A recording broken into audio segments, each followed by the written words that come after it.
US President Donald Trump's recent threats to intervene militarily in Iran have reportedly sent shockwaves through Pakistan's political and military establishment, raising concerns about the implications for regional stability.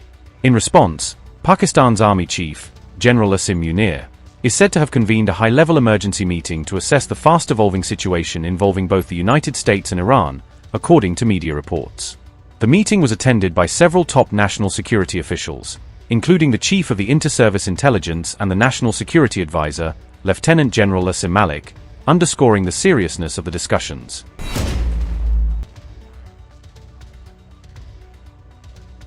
Sources suggest that one of Pakistan's key concerns is that President Trump could ask for access to Pakistan's airspace or military bases to carry out possible strikes on Iranian targets, a move that could put Islamabad in a difficult position. Analysts believe that if Pakistan were to reject President Trump's request for operational access, it could jeopardize the recent improvement seen in US-Pakistan bilateral relations and undermine diplomatic progress. Conversely, if Islamabad were to grant the US permission to use its airspace or bases, it would face significant domestic backlash and security risks both internally and externally, according to reports. Supporting a potential US strike against Iran could also inflame Pakistan's sizable Shia community, strain sectarian harmony, and risk diplomatic isolation from key Muslim-majority nations. Estimates indicate that roughly 20% of Pakistan's population identifies as Shia Muslims, many of whom are seen as sympathetic towards Iran and its regional stance. Pakistan's military leadership is reportedly concerned that any role in assisting a US assault on Iran could provoke widespread protests at home and potentially foment unrest across major cities. Alongside Saudi Arabia, Qatar, and Turkey, Pakistan is believed to have conveyed to Washington that any military action against Iran would only fuel instability and chaos in an already volatile region, according to diplomatic sources.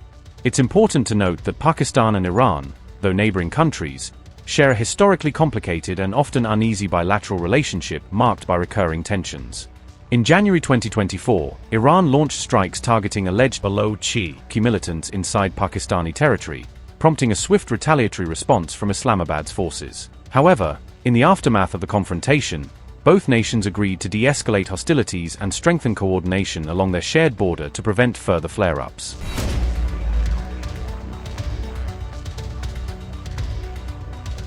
Tensions between the United States and Iran reached a boiling point on January 14 following reports suggesting that an American military strike against Iran was imminent. Just a day earlier, President Trump had issued a stark warning to Tehran, cautioning Iranian authorities against killing protesters or risk facing severe consequences from Washington. Iran responded sharply, stating that any US attack would be met with an equivalent and immediate military reaction, and warned that American interests across the Middle East would not be spared. Interestingly, later on January 14, President Trump appeared to soften his position, hinting at a possible diplomatic path rather than immediate military confrontation. We have been notified and pretty strongly, but we'll find out what that all means. But we've been told that the killing in Iran is stopping. It's stopping. And there's no plan for executions or executions. So I've been told that on good authority. We'll find out about it. I'm sure if it happens, we'll all be very upset, including you will be very upset, but that's just gotten to me from information that the killing has stopped, that the executions have stopped. They're not going to have an execution. Mr. President, Iran, you said that the killing has stopped. Who told you that the killings have stopped there? And if it's the Iranian regime? We have been informed by very important sources on the other side, and they've said the killing has stopped and the executions won't take place. There was supposed to be a lot of executions today, and that the executions won't take place. And we're going to find out. I mean, I'll find out after this. You'll find out. But we've been told on good authority, and I hope it's true. Who knows, right? Who knows? We've seen buybacks, so how do you trust them? You've seen that over the last few days, and they said people were shooting at them with guns, and they were shooting back, and it's one of those things. But they told me that there'll be no executions, and so I hope that's true. Does this mean military action is now off the table against Iran? Well, we're going to watch and see what the process is, but we were given a very good statement by people that are aware of what's going on. Considering military action, is that still a There's threat? no executions. Everyone was talking about a lot of executions were taking place today. We were just told no executions. I hope that's true. That's a big thing.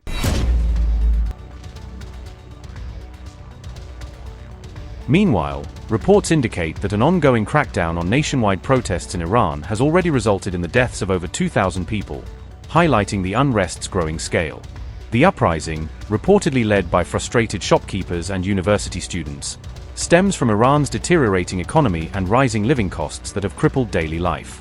Observers say the movement now poses one of the gravest threats to the clerical establishment since the Iranian Revolution of 1979, signaling widespread dissatisfaction. And even as protests continued for over 2 weeks, Iranian state media showcased a massive pro-government rally, portraying it as a show of unity against what officials described as a foreign-backed plot.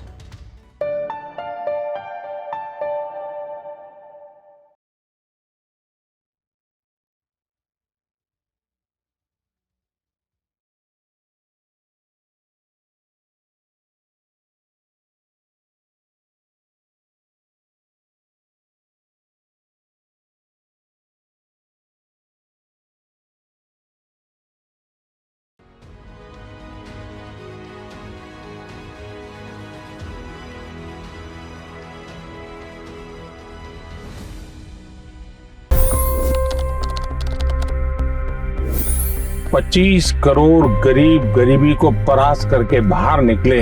For the good of our nation, let's work together and let's truly make America great again. The fastest news breaks. Requested PM saying that look, you will have to speak to Putin and to Zelensky. The biggest news makers. The relationship with India is probably the most important bilateral relationship the U.S. will have for the rest of this century. The capital delivered quite an election result today. Expert analysis. The million-dollar question today is how to stop this dance of death. Ground reports. I'm standing at the crossroad of the Kumbh Mela. Behind me are more than 100 entry guards. Long-form interviews. Exclusionary politics is reflected in Manipur case as well. You don't bother because this is a small state. Deep dive into burning issues. It's often said DRC could be the richest country in the whole world. It's because of what sits underneath. Why exactly did the US topple the Sheikh Hasina government? HT videos. We don't just break news, we break it down.